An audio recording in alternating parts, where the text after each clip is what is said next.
July 18వ తేదీ 2024. Praise lord.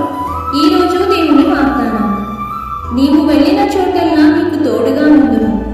మొదటి దినవృత్తాంతముల గ్రంథము 17వ అధ్యాయం 8వ వచనం. దావీదు గొర్రెల కాపరిగా ఉన్న రోజుల నుండి దేవుడు అతనికి తోడుగా ఉన్నాడు. ఎందుకంటే దావీదు దేవుని హృదయాన్ని బాగుగా ఎరిగినవాడు. అందుకే దేవుడు తన ప్రజలైన ఇశ్రాయేలీల మీద అతన్ని రాజును చేశాడు.